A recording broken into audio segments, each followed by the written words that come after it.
Hola a todos los amigos de Filosofía Apuntes.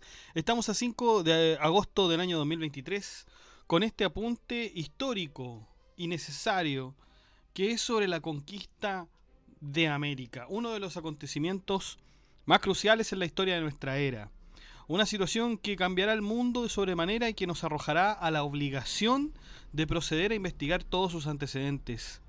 Estamos hablando de la conquista de América por parte de los europeos que se gestó en el siglo XVI, cuyo protagonismo se lo lleva el conquistador Cristóbal Colón, del cual ya habíamos hablado en un podcast anterior. Veamos entonces cómo fue que este proceso se realizó y vamos a ir viendo a partir de cada filósofo, a partir de cada pensador, cuáles fueron las consecuencias de todo lo que desencadenó este gran acontecimiento.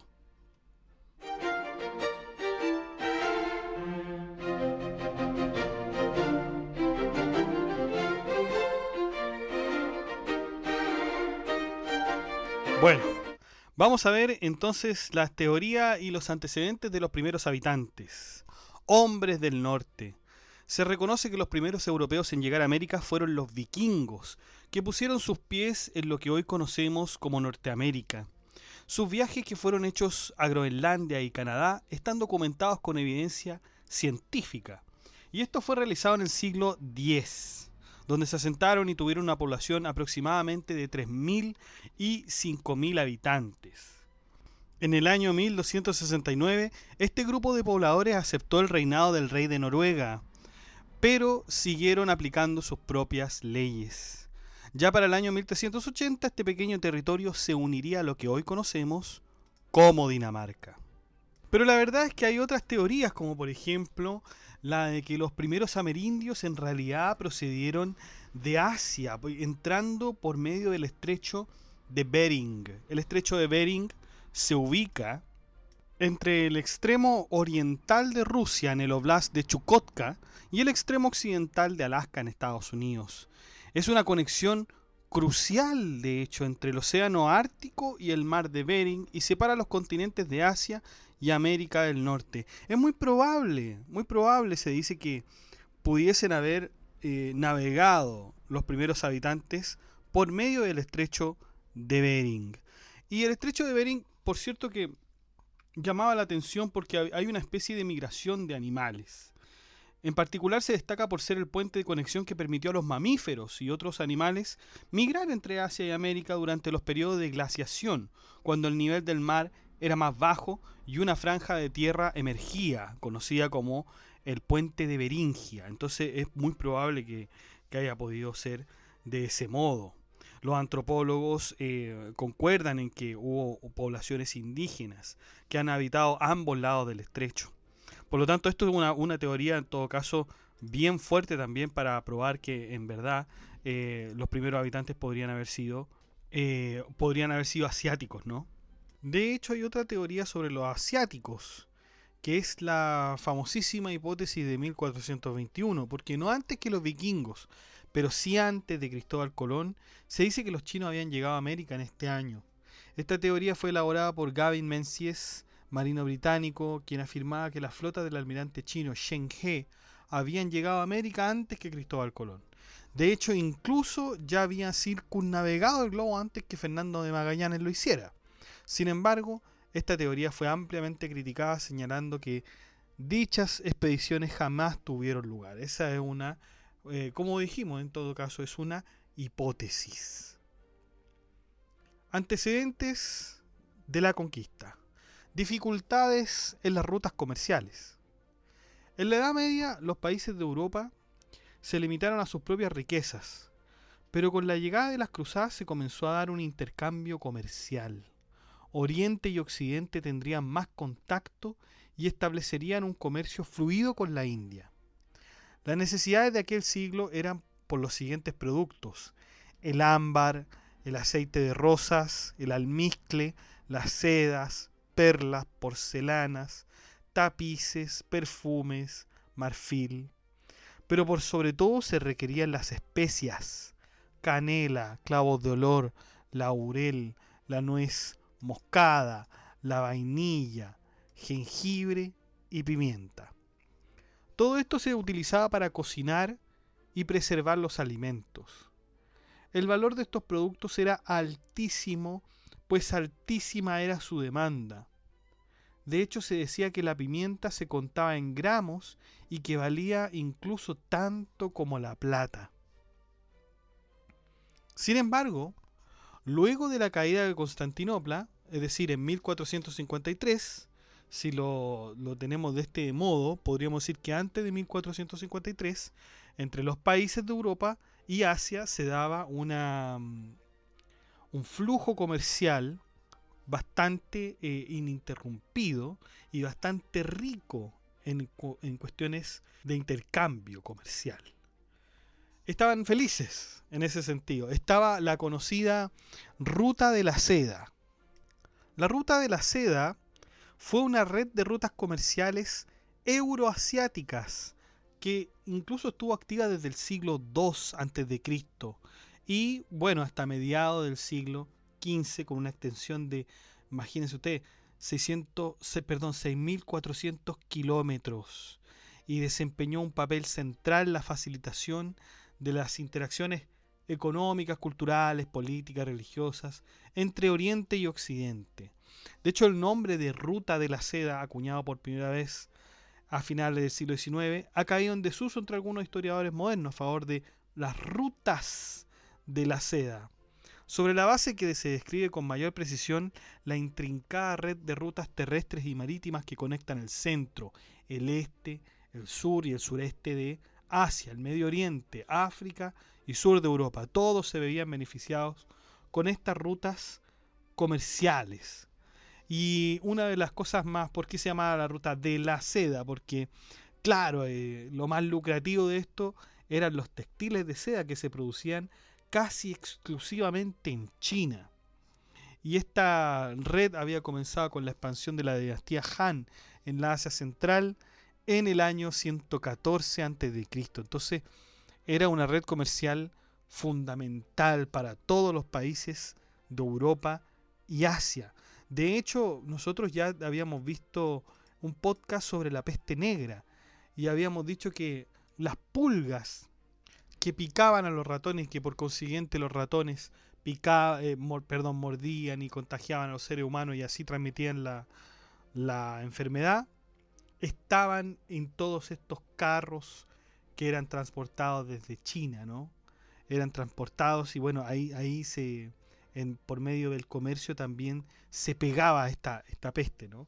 La ruta de la seda pareciera ser que fue uno de los primeros conductos en la cual se produjo. Por lo tanto, era una red, la ruta de la seda, pero fundamental, como habíamos dicho. Pero claro, cuando llega la caída de Constantinopla, ya nosotros hemos hablado de Constantinopla en un podcast, por favor, ver la breve historia de Constantinopla. En 1453, el Imperio Otomano toma el mando de los puertos de Constantinopla y prohibió el comercio con Occidente. Y esto, como ustedes pueden saber, trajo innumerables problemas para los europeos porque dependían fundamentalmente de aquellos productos en el comercio. Este impedimento que oponía el Imperio Otomano, que ya había tomado Constantinopla, hacía dificultoso que los europeos pudieran comerciar, con los demás países de Asia. Entonces, claro, se quedaron sin esta ruta de la seda, se quedaron sin poder comerciar. Tendrían entonces que buscar otras vías alternativas para seguir comerciando con Asia. Fíjense lo similar que es hoy en día, ¿no? Aquí, por ejemplo, dependemos de China. Muchos países de Latinoamérica dependen de China. El mismo Estados Unidos de alguna forma también depende de China. Siempre estamos buscando el Asia, ¿no? Y esto parecía no ser nuevo como lo vamos viendo en este sentido. Una cosa era todo este entramado que dificultaba a Europa conseguir comerciar con Asia. Y en el caso de Portugal, vamos a ver un caso específico, un país con un enorme conocimiento marítimo, tomó ventaja inmediatamente de esta situación con su príncipe Enrique el Navegante. Este príncipe creó la primera escuela para navegantes de Europa, por lo que en su escuela se aportó con el arte de la construcción naval. Se llevó a cabo la idea de Enrique por medio de uno de los navegantes más notables de su tiempo, que era Bartolomé Díaz.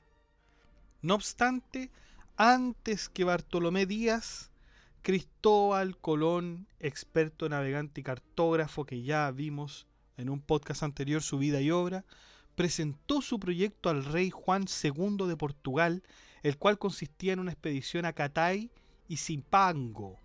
Catay era lo que se conocía como China y Zipango era Japón, a través de un viaje por las islas Azores.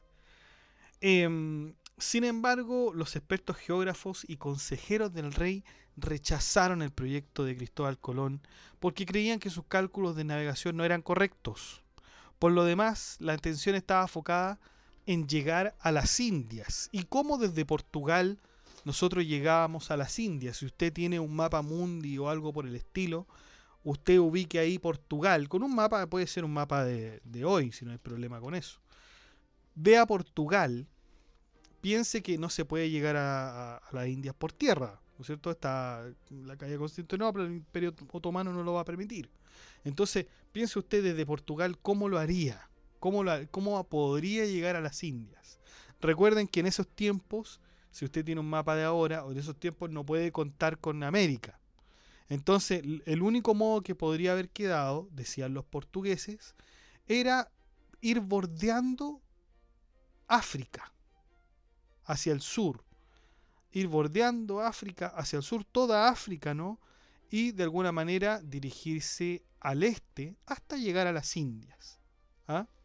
En realidad es un esquema muy fácil, ¿no? Es un diagrama muy fácil y que en realidad tenía mucho sentido común con las cuestiones de ese tiempo, ¿no? Entonces esa era la idea. La atención de Portugal era llegar a las Indias bordando la costa suroeste de África. Y todo esto ocurre en el año 1484. Por lo tanto, Bartolomé Díaz logró con éxito la expedición en el año 1486, 2 años después de que se plantearan todas estas cuestiones, llegando a la costa sur de África. Se había descubierto una conveniente ruta hacia las islas desde Occidente.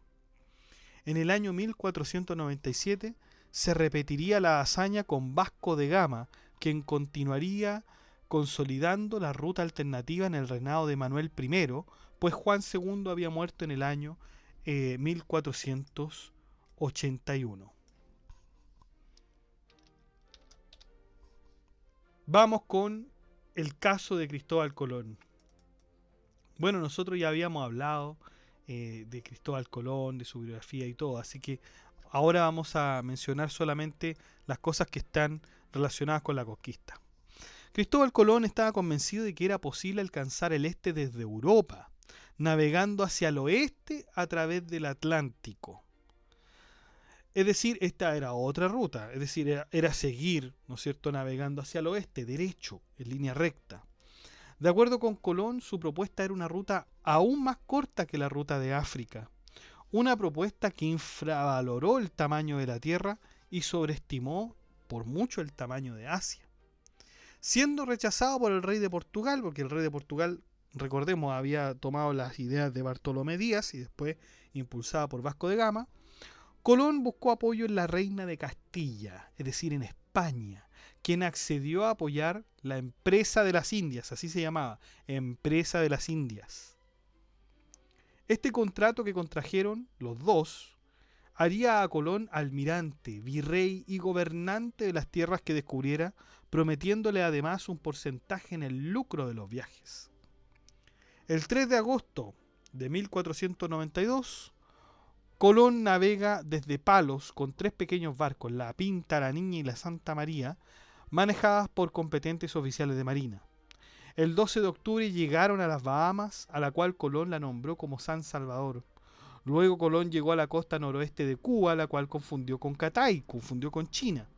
y posteriormente navegó con dirección este para explorar el lado norte de la isla, donde encontró otra isla que los indios llamaban Cibao, que bautizó como lo española, lo que hoy en día sería Haití, la República Dominicana. Y ahí fue también donde perdería la bandera de su barco, la Santa María. Finalmente, Colón volvió a España para informar el supuesto encuentro de las Indias. En respuesta a los cargos de Portugal por usurpación en un área en el Atlántico reservada a Portugal, por un tratado previo entre Portugal y Castilla, el rey Fernando y la reina Isabel apelaron al Papa Alejandro VI, que era más encima español. Claro, fíjense aquí que Colón llega con esta noticia, llega con que ha justamente llegado a las Indias, etcétera, y Portugal no se iba a quedar de brazos cruzados. Había un contrato, no había un contrato, había un tratado previo entre Portugal y Castilla, y sobre un área, sobre la usurpación del área del Atlántico, y tuvieron que llevarlo, digamos, a mediación con el Papa Alejandro VI. Y el pontífice creó algo que se llama una bula. ¿Qué es una bula? La bula es un documento sellado con plomo cuyo contenido versa sobre asuntos políticos o religiosos. Y por cierto que esto era un caso político, pero también tiene algo de religioso, como vamos a ver. Este sello, por un lado, tenía la cabeza de San Pedro y San Pablo, y por otro lado, llevaba el nombre del Papa. Y bueno, en 1493 se creó esta bula y se asignó a Castilla todas las tierras descubiertas o por ser descubiertas por Colón, y dibujó una línea desde el norte hasta el sur de 428.000 kilómetros al oeste de la isla de Cabo Verde. Y claro, de alguna manera Portugal había reclamado esto para que el Papa fuera testigo, porque se supone que había un tratado antes. De hecho, el rey de Portugal pensaba que este viaje que hizo Colón violaba el tratado de Alcazovas, donde se había repartido los territorios del Océano Atlántico entre Portugal y Castilla. Portugal había mantenido en este tratado las posesiones de Guinea, Elmina, Madeira, las Azores, Flores y Cabo Verde, mientras que a Castilla se le reconoció la soberanía de las Islas Canarias. Y bueno, este tratado había sido ratificado con la bula papal, con otra anterior, que era la Aeternis Regis de 1481, que confirmaba las bulas anteriores de 1452, 1455 y 1456, reconociendo los reclamos territoriales de los portugueses a lo largo de la costa de África occidental. El rey entendió que los términos del tratado reconocían los reclamos portugueses sobre todo el territorio al sur de las Islas Canarias que había cedido a España. Entonces, esto por cierto que dio una especie de inestabilidad a las relaciones que tenían ya España, en este sentido Portugal y Castilla. Por lo tanto, se crea esta bula intercaetera que ya habíamos hablado, con un edicto final del 26 de septiembre de 1493, donde se complementa. Pero fíjense que la primera bula, la intercaetera, dice que fue fechada el 3 de mayo, reconocía el derecho de España a cualquier tierra descubierta que no estuviera en manos de un príncipe cristiano y protegía los derechos anteriores de Portugal. Ambas partes encontraron esto demasiado vago. Entonces se hizo una segunda, también el 3 de mayo, donde se concedía a los reyes de Castilla y León y sus sucesores los mismos privilegios en las tierras recién descubiertas que se habían concedido a los reyes de Portugal en las regiones de África y Guinea.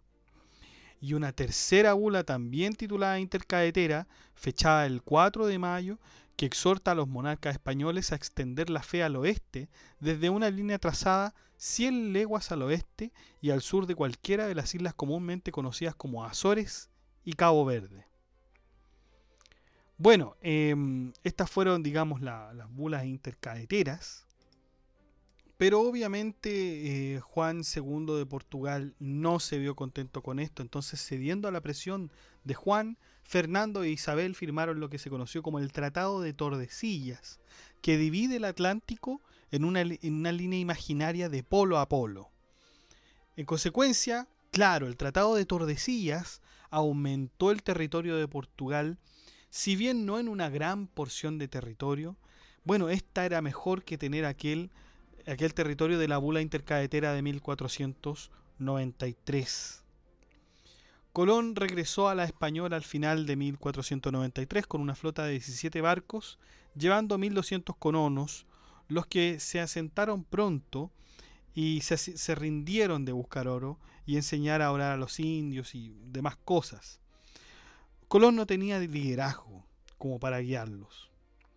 En el año 1496 Colón regresa a España para reportar sus nuevos descubrimientos.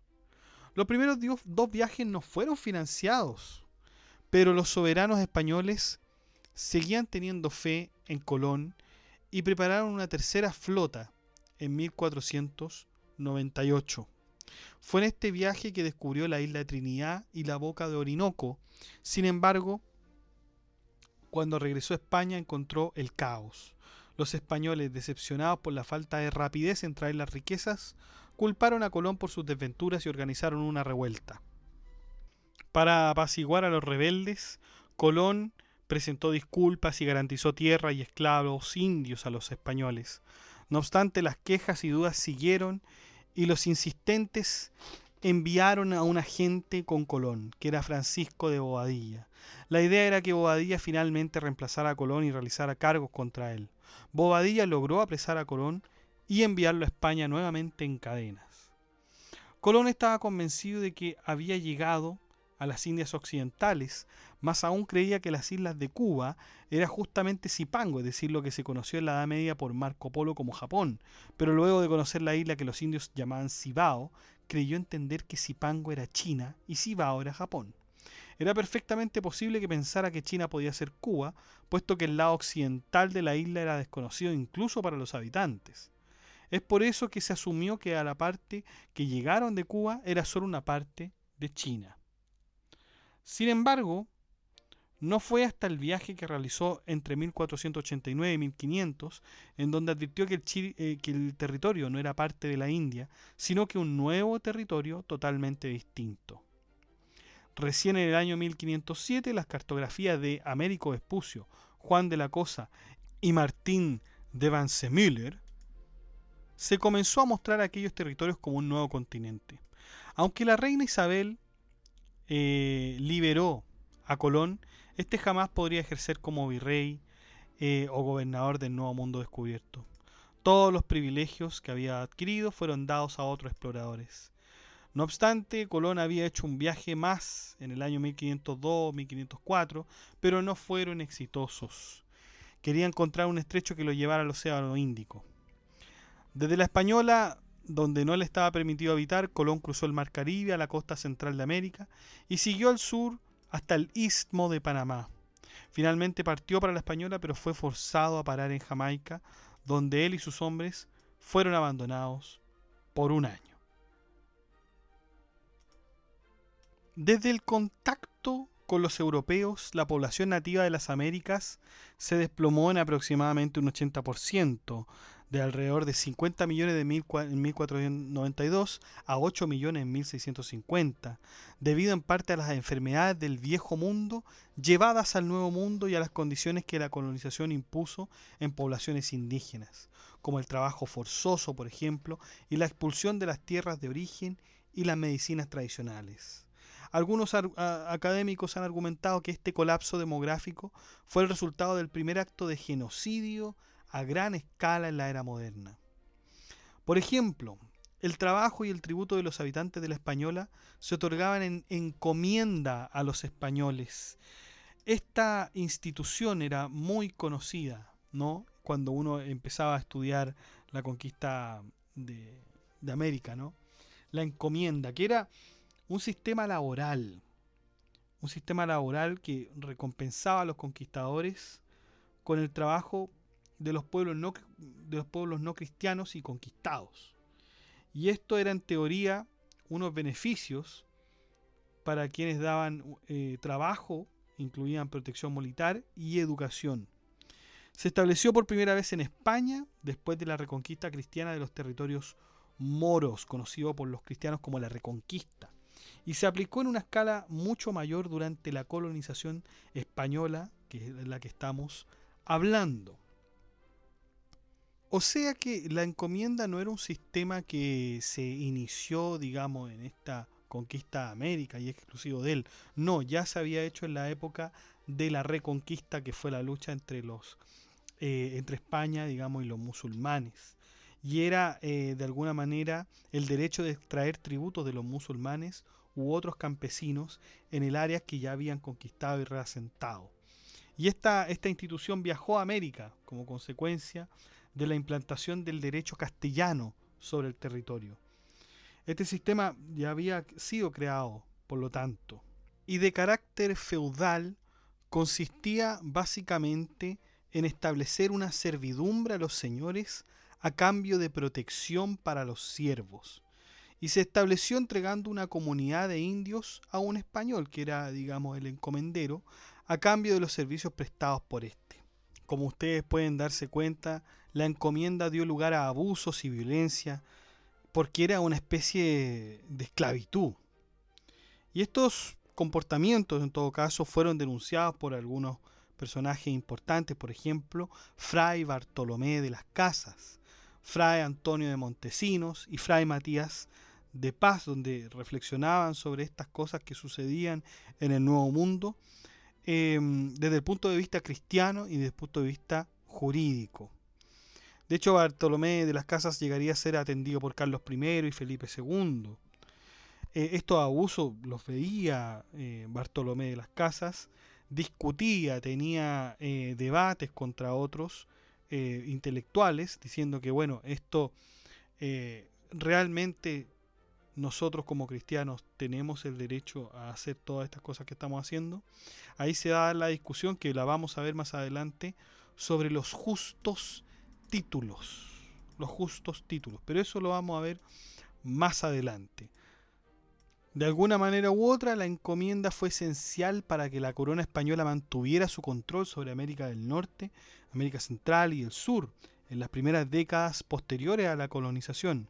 Fue la primera ley organizativa importante instituida en el continente que se vio afectada por la guerra, las pandemias de enfermedades generalizadas causadas por las enfermedades euroasiáticas y la agitación resultante. Inicialmente el sistema de encomiendas fue ideado para satisfacer las necesidades de las primeras economías agrícolas del Caribe. Posteriormente se adaptó a la economía minera del Perú y el Alto Perú, y la encomienda en ese sentido fue también una institución importante, digamos, en Chile. Importante no quiere decir necesariamente bueno, porque se dio una especie de esclavitud. De hecho, en el territorio chileno, vamos a decir chileno entre comillas, la encomienda entró en vigencia en 1540 con Pedro de Valdivia y desapareció en 1789. España ya tenía entonces experiencia en este tipo de cosas, tenía una tradición legal e ideó una proclama conocida como el requerimiento. ¿Qué era el requerimiento? Una declaración de la monarquía española, escrita por el jurista del Consejo de Castilla Juan Lope de Palacios Rubios, del derecho divinamente ordenado de Castilla para tomar posesión de los del nuevo mundo, subyugar en ese sentido, explotar y, cuando sea necesario, combatir a los habitantes nativos. El requerimiento entonces era una demanda, en el sentido de que se le leía a los nativos americanos para informarle de los derechos de conquista de España. Los españoles consideraron así a los que se resistieron como desafiando el plan de Dios, y así usaron la teología católica para justificar la conquista. Serían castigados si se resistían los nativos americanos, por supuesto. Y cuando la noticia de esta situación y del abuso de la institución llegó a España, las leyes nuevas fueron aprobadas para regular y abolir gradualmente el sistema en las Américas, así como para reiterar la prohibición de esclavizar a los nativos americanos. Para cuando se aprobaron en todo caso las leyes nuevas en 1542, la corona española había reconocido su incapacidad para controlar y garantizar adecuadamente el cumplimiento de las tradiciones legales en el extranjero, por lo que otorgó a los nativos americanos protecciones específicas que ni siquiera los españoles tenían, como la prohibición incluso de esclavizarlos en caso de crimen o guerra. Estas protecciones adicionales fueron un intento de evitar la proliferación de reclamos irregulares de esclavitud, pero la verdad es que esto no sirvió de nada porque la esclavitud se llevó de los nativos se llevó a escala increíble, ¿no? Increíble. Ahora, durante el periodo de explotación, conquista y asentamiento, pero el periodo inicial, es decir, 1492 a 1550, las posesiones de ultramar reclamadas por España fueron controladas de forma poco estricta por la corona. Las conquistas de los aztecas y los incas, el Nuevo Mundo ya había llamado la atención de la corona. Tanto México como Perú tenían poblaciones indígenas densas y jerárquicamente organizadas que podían incorporarse y gobernarse. Aún más importante, tanto México como Perú tenían grandes yacimientos de plata que se convirtieron en el motor económico del Imperio Español y transformaron la economía mundial. En Perú estaba la mina de plata de Potosí, que fue explotada mediante trabajos forzados por indígenas, ¿no? O sea, se utilizaban a los indígenas, ¿ah? Y con una forma que es muy similar a la que habíamos comentado, ¿no? Que era la encomienda, pero esta en realidad se llamaba la mita. ¿Mm? La mita, que fue un sistema de trabajo obligatorio, también como la encomienda, durante la colonización. Y este dispositivo jurídico de colaboración estatal fue mantenido como impuesto indígena a falta de economía de moneda. La mita proveía al Estado de la energía indispensable para construir y conservar caminos y puentes. Era un sistema de trabajo a favor del Estado destinado a la formación de la civilización que implicaba la construcción de centros administrativos, templos, acueductos, casas, puentes, etc. Por medio de la mita, los impuestos de una población de la República de Indios se pagarían no con dinero o bienes materiales, sino que con fuerza de trabajo, y estando exento del resto de los tributos. La verdad es que la mita no es un invento inca, en Europa ya también se había existido, y se llamaba, pero tenía el nombre de corvea, que era la obligación de trabajar gratuitamente en las tierras del noble o señor feudal y era impuesta a los siervos. Era una prestación personal, servil, una institución mundial. En el sur de América los incas y estados predecesores le llamaron la mita, pero no es que ellos la hayan extraído de la cultura de estos pueblos americanos, sino que la mita ya venía desde antes con el nombre de corvea en España. ¿Mm? Por lo tanto, todas estas instituciones no son ideas de los indios, sino que son ideas que los españoles imponen como instituciones en la América que está conquistada en este sentido. En consecuencia tenemos dos instituciones importantes de las que hemos hablado. En primer lugar está la encomienda y en segundo lugar está la mita. Vamos a hacer alguna diferencia. La encomienda fue un sistema de concesión de tierras y personas indígenas a los colonizadores españoles que se llamaban los encomenderos. Se había establecido en México, Centroamérica, el Caribe y algunas partes de Sudamérica. Los encomenderos eran colonos españoles que recibían tierras y una cantidad específica de indígenas, como habíamos dicho, a quienes se les daba en encomienda. A ellos eran la encomienda, ¿no? En ese sentido. Sabemos que muchos encomenderos abusaron de su poder y explotaron a los indígenas haciéndolos trabajar en condiciones inhumanas y despojándolos de derechos y libertades que España ya había reconocido no poder proteger.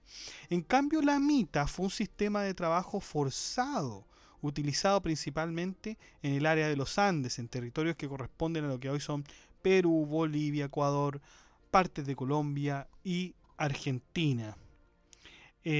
Como sabemos, entonces consistía en la obligación de los indígenas de trabajar durante un periodo determinado, generalmente unos meses, en las minas.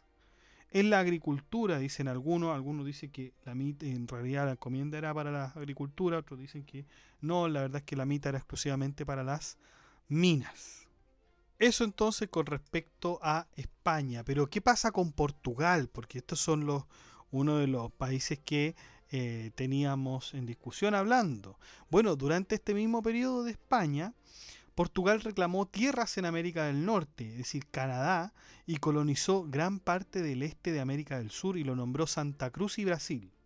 En nombre de las coronas portuguesa y española, el cartógrafo Américo Vespucio exploró la costa este de América del Sur y publicó su nuevo libro Mundus Novus, es decir, Nuevo Mundo, en el año 1502 a 1503, a donde se refutaba la creencia de que las Américas eran una parte más de la Asia y confirmó que Colón había llegado a un conjunto de continentes nunca antes visto por ningún europeo.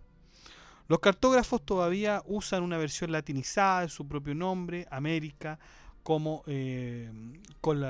para los dos continentes, ¿no? Y en abril de 1500 el noble portugués Pedro Álvares Cabral reclamó la región de Brasil a Portugal. La colonización efectiva de Brasil comenzó 3 décadas después con la fundación de São Vicente en 1532 y estableció el sistema de capitanías en 1534, que luego fue reemplazado por otros sistemas, ¿ya? ¿En qué consistían estas capitanías? Bueno, eran divisiones administrativas por las cuales se podría colonizar y administrar aún mejor el territorio, en este caso de Brasil, porque era una franja tremendamente extensa, como nosotros ya podemos saber cuál es el tamaño de Brasil. Cada capitanía era una concesión otorgada a un noble, comerciante o individuo también adinerado, conocido como donatario o capitán donatario. Y estos beneficios recibían una extensa franja de tierra a lo largo de la costa brasileña, que se extendía desde el océano hasta una determinada distancia hacia el interior. La intención era que los donatarios fueran responsables de colonizar y desarrollar esas regiones a cambio de la obtención de recursos y poder. Las principales características de estas capitanías eran que tenían un control territorial, tenían autoridad sobre las tierras, deberes y obligaciones. Los donatarios tenían la responsabilidad de colonizar y desarrollar sus capitanías. Asentarse, por ejemplo, promover la agricultura, la construcción de infraestructura, etc. Y la rendición de cuentas. Los donatarios debían reportar sus progresos a la corona portuguesa y cumplir con ciertas obligaciones. Esas eran entonces las capitanías. Y bueno, en Portugal otros intentaron colonizar las costas orientales del actual Canadá y el Río de la Plata en América del Sur. Y estos exploradores fueron João Vaz Cortes Real en Terranova, João Fernández Labrador, Gaspar y Miguel Cortes Real, que querían, digamos, asentarse en Terranova, Groenlandia, Labrador y Nueva Escocia. Durante este tiempo los portugueses cambiaron gradualmente de un plan inicial de establecer puestos comerciales a una extensa colonización de lo que ahora es Brasil. Importaron millones de esclavos para administrar sus plantaciones. Los gobiernos reales portugués y español esperaban gobernar estos asentamientos y recaudar al menos 20% de todo el tesoro encontrado, además de recaudar todos los impuestos que pudieran. A finales del siglo XVI, la plata de las Américas representaba una quinta parte del presupuesto total combinado de Portugal y España. En el siglo XVI quizás 240.000 europeos entraron en los puertos de las Américas. Esto con respecto entonces a los grandes protagonistas de esta conquista de América, que son España y Portugal. Pero hay más de estos. Sí, tenemos a Francia también. ¿Dónde tuvo colonia Francia? En el este de América del Norte, que no había sido colonizado por España, al norte de Florida. Varias islas del Caribe, que a menudo ya habían sido conquistadas por los españoles o despobladas por enfermedades, y pequeñas partes costeras de Sudamérica. Los exploradores franceses incluyeron a Giovanni da Verrazzano en 1524 y Jacques Cartier, que vivió entre los años 1491 y 1557, y Samuel de Champlain, quienes exploraron la región de Canadá que se restableció como Nueva Francia. En las regiones coloniales francesas, el foco de la economía estaba en las plantaciones de azúcar en las Antillas francesas. En Canadá fue importante el comercio de pieles con los nativos. Alrededor de 16.000 hombres y mujeres franceses se convirtieron en colonizadores. La gran mayoría se convirtió en agricultores de subsistencia a lo largo del río San Lorenzo. Con un ambiente propicio para las enfermedades y mucha tierra y comida, su número creció exponencialmente a 65.000 en 1760. Su colonia fue tomada por Gran Bretaña en 1760, pero los cambios sociales, religiosos, legales, culturales y económicos fueron pocos en una sociedad que se aferró fuertemente a sus tradiciones recién formadas. Vamos entonces con la colonización británica de las Américas. También estuvo Gran Bretaña en este proceso. Y comenzó con América del Norte casi un siglo después de España. La llegada relativamente tardía significó que los británicos podrían usar las otras potencias de colonización europeas como modelos para sus esfuerzos. Inspirados por las riquezas españolas de las colonias fundadas tras la conquista de los aztecas, los incas y otras grandes poblaciones nativas americanas en el siglo XVI, su primer intento de colonización se produjo en Roanoke y Terranova, pero sin éxito. En 1606, el rey Jaime I otorgó una carta con el fin de descubrir las riquezas de su primer asentamiento permanente en Jamestown, Virginia, en 1607. Fueron patrocinados por sociedades anónimas como la Virginia Company autorizada, financiada por ingleses adinerados que exageraron el potencial económico de la tierra. La reforma del siglo XVI rompió la unidad de la cristiandad occidental y condujo a la formación de numerosas sectas religiosas nuevas que a menudo enfrentaron la persecución de las autoridades gubernamentales. En Inglaterra mucha gente llegó a cuestionar la organización de la Iglesia de Inglaterra a finales del siglo XVI. Una de las principales manifestaciones de esto fue el movimiento puritano, que buscaba purificar la Iglesia de Inglaterra existente de sus ritos católicos residuales. El primero de estos pueblos, conocido como los peregrinos, desembarcó en Plymouth Rock en noviembre de 1620. Las continuas oleadas de represión provocaron la migración de unos 20.000 puritanos a Nueva Inglaterra entre 1629 y 1642, donde fundaron múltiples colonias. Más adelante en el mismo siglo XVII, la nueva provincia de Pensilvania fue entregada a William Penn como pago de una deuda que el rey tenía con su padre. Su gobierno fue establecido por William Penn alrededor de 1682 para convertirse principalmente en un refugio para los cuáqueros ingleses perseguidos. Los bautistas, los protestantes, alemanes y suizos y los anabaptistas también acudieron en masa a Pensilvania.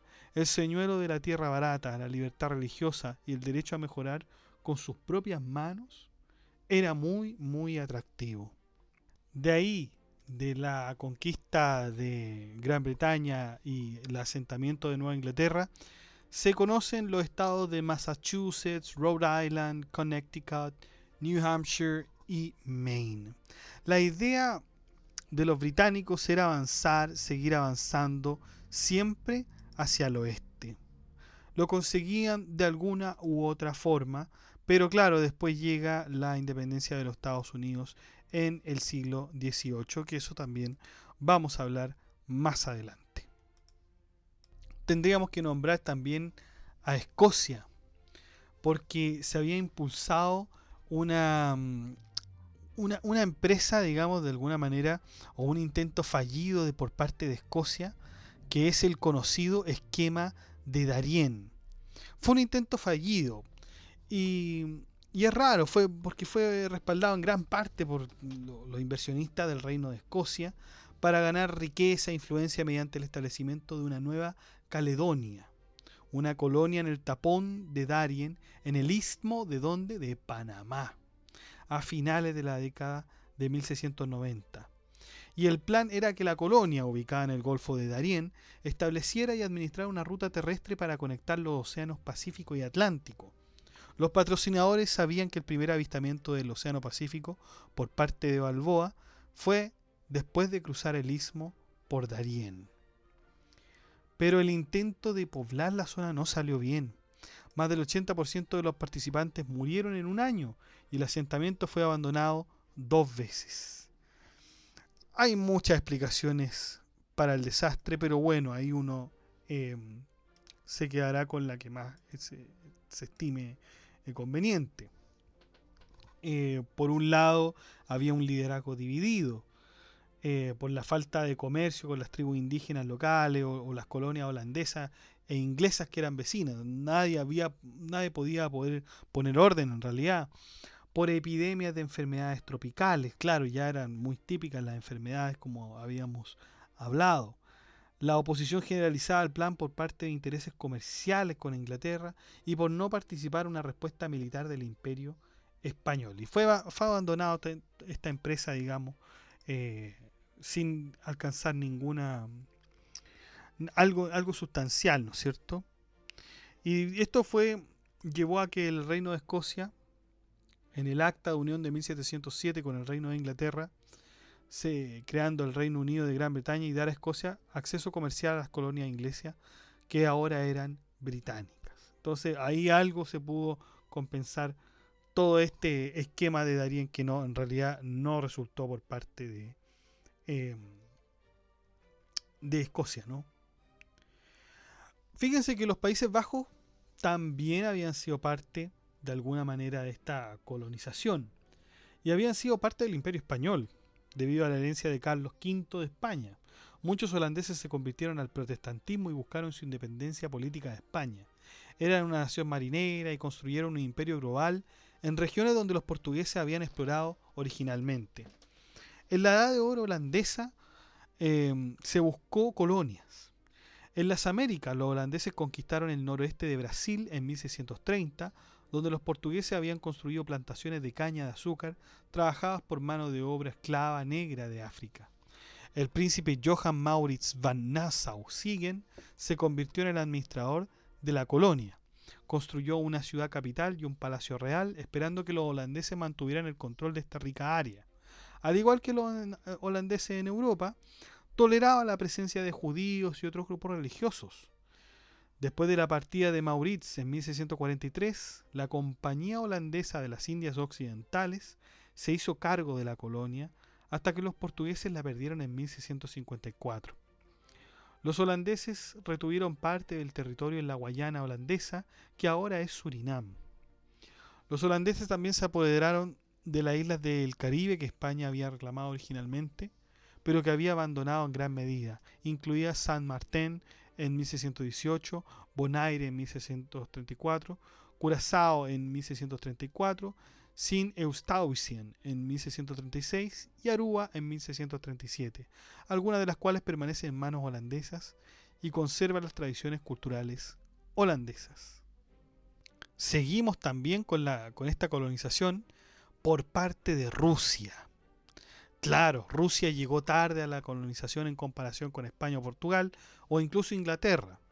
Siberia fue añadida al Imperio ruso y los exploradores cosacos a lo largo de los ríos buscaban valiosas pieles de armiño, sable y zorro. Los cosacos consiguieron la ayuda de los indígenas siberianos que buscaban protección de los pueblos nómadas y esos pueblos pagaban tributo en pieles al zar. Así, antes de la expansión rusa del siglo XVIII, que avanzó más allá del estrecho de Bering, dividiendo Eurasia de América del Norte, Rusia tenía experiencia con los pueblos indígenas del norte y acumuló riquezas gracias a la caza de animales de piel. Siberia ya había atraído a un grupo central de científicos que buscaban cartografiar y catalogar la flora, la fauna y otros aspectos del mundo natural.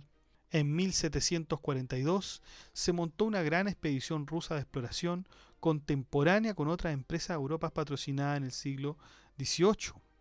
No estaba claro en ese momento si Eurasia, es decir, Europa y Asia, y América del Norte eran continentes completamente separados.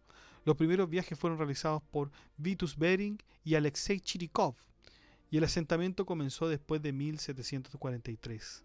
En la década de 1790 se establecieron los primeros asentamientos permanentes. Las exploraciones continuaron por la costa del Pacífico de América del Norte y Rusia estableció un asentamiento a principios del siglo XIX en lo que ahora se llama Fort Ross, California. Pero la verdad que todo esto no fue muy rentable. Rusia vendió sus propiedades norteamericanas a los Estados Unidos en 1867, lo que en ese momento se llamó la locura de Seward. ¿Qué es esto de la locura de Seward? Bueno, la verdad es que Rusia se encontraba en una situación complicada financieramente. O sea, este territorio no le servía de nada. Y de alguna manera no quería dejar los territorios de Alaska y no recibir ninguna compensación. Por lo tanto, el emperador Alejandro II de ese tiempo tomó la decisión de vender el territorio a los Estados Unidos, mandando a su ministro Edward de Stoeckel. Y ahí comenzaron las negociaciones con Don Seward, que era era William H. Seward, que era secretario de Estado estadounidense. Y claro, las negociaciones, que fueron realizadas en 1867, concluyeron a las 4 de la madrugada del 30 de marzo con el precio final de $7.200.000. La opinión pública, por cierto, que fue favorable en la compra y algunas personas se habían mostrado contrarias a esta compra de tierras porque, claro, si digamos Rusia no estaba interesada, ¿por qué íbamos a estar interesados nosotros los norteamericanos? Y esto fue llamado despectivamente la locura de Seward, ¿ya? También recibe otros nombres como la nevera de Seward o el parque de osos polares de Andrew Johnson, ya que daba la impresión de que era imprudente gastar tanto dinero en una región tan remota, porque si ustedes se dan cuenta, Alaska no está al lado de Estados Unidos, se tendría que pasar por Canadá para llegar al acceso a Alaska, ¿no? Entonces fue bien complicado, ¿no? Pero bueno, se dio y así ha sido, digamos, Alaska es parte de Estados Unidos. Fíjense que también está la Toscana, como también alguna vez hizo un intento de crear colonias en América. Y para ello se habló con el duque Fernando I de Medici, que fue el único italiano que trató de crear colonias en América. El gran duque organizó en 1608 una expedición al norte de Brasil al mando del capitán inglés Robert Thornton. Thornton, a su regreso del viaje preparatorio de 1609, encontró muerto a Fernando I y todos los proyectos fueron cancelados por su sucesor Cosimo II. Esta es la verdadera familia de Medici, por cierto. Esos fueron, digamos, son los países que se saben que han formado parte de alguna forma de la conquista. Por cierto que podrían haber faltado un montón de cosas, chicos, pero piensen esto, vamos a ver la historia de cada país. También vamos a ver la historia de cada país en nuestros apuntes históricos. Así que esto fue una breve mirada, una mirada por encima, de alguna manera, de la conquista de América.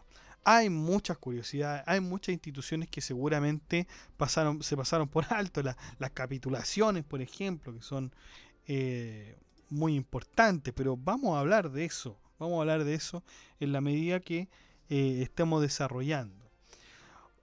Una cosa que hay que tener en cuenta es por qué se le llaman indios a estas personas. ¿Por qué de buena a primera se le llama indios? Si ya existía la India, ¿no? Con los indios, ¿no es cierto? Los indios son de la India. Y claro, este malentendido se produjo porque, claro, Colón creyó haber llegado a las Indias y cuando da la noticia, bueno, dice encontré las Indias, y estos hombres que estaban, los aborígenes que se encontraban en las Américas, se les llamó indios porque justamente se pensaban que esas eran las Indias. De hecho, también hay otro error ahí, ¿no? Porque muchos dicen que lo de la India son hindúes, pero que la verdad es que el hindú es una persona que practica la religión hinduista, por lo tanto no todos los indios son hindúes. O sea, el gentilicio para la India es indios. ¿Ah? Y los hindúes son los que practican la religión, por lo tanto ahí no habría cabida. Pero entonces, ¿cómo llamamos a estas personas que son de América, que son en el mal sentido de la palabra, descubiertas por los españoles, qué sé yo? Bueno, se dice que es la palabra indígena. Indígena, según la Real Academia Española, proviene del latín indígena, que significa de allí, y por extensivo, primitivo habitante de un lugar, nativo. ¿Mm? Por lo tanto, podríamos decir que la verdad es que la palabra correcta para designarlos es indígena. Por cierto que no es una palabra nueva que es de ese contexto, no, de ninguna forma. O sea, ya intelectuales como Varrón, Virgilio, Tito Livio, Estacio, Plinio y muchísimos más han ocupado esta palabra indígena. Así que no es algo que realmente haya surgido desde este contexto. De hecho, indi significa de allí y gena, o sea, lo que resta de la palabra viene de gens, que es gente. ¿Ya? Recuerden el jus gentium que habíamos visto hace bastante podcast atrás. Bueno, el concepto indígenas fue aceptado por la Organización Internacional del Trabajo en 1989, intentando dar uniformidad a las personas y olvidando esta diferenciación. Ahora también está el término aborigen, por ejemplo, que tiene dos derivaciones. Ab, que significa desde, y origine, que significa origen, es decir, desde el origen. Y es un término que proviene también del latín, que quiere decir los que viven en un lugar desde el principio o el origen. También está el concepto que se ha escuchado mucho, por lo menos aquí en Chile, del pueblo originario, que hace mención a los pueblos que existieron y poblaron diferentes lugares del mundo antes de la conquista. Y no se refiere solamente a los pueblos de América. Toda esta información es muy importante, es muy fundamental para entender lo que se nos viene después, chicos, con respecto a la filosofía. Esto puede parecer casi hasta anecdótico si quieren ustedes, pero no lo es. De ninguna manera lo es. Esto es fundamental para que sigamos nuestro estudio con respecto a los filósofos españoles, la Escuela de Salamanca y lo que viene después con respecto a la religión. Eso ha sido todo entonces, chicos, con respecto a la conquista de América.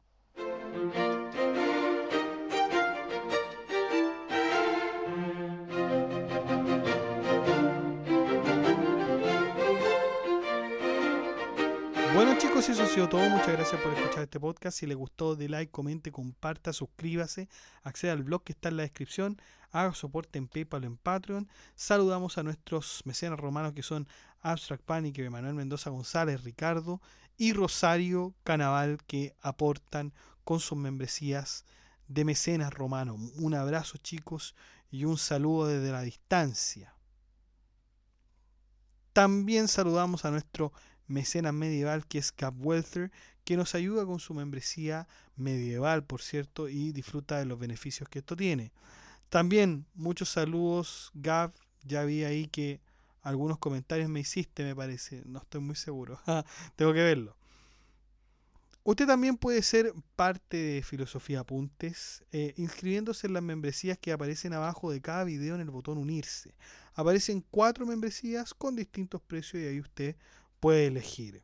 Y si no, bueno, usted puede colaborar mediante el botón gracias, que también aparece debajo de cada video, y poner la suma que usted estime conveniente. Muchas gracias, que estén bien, cuídense, chao.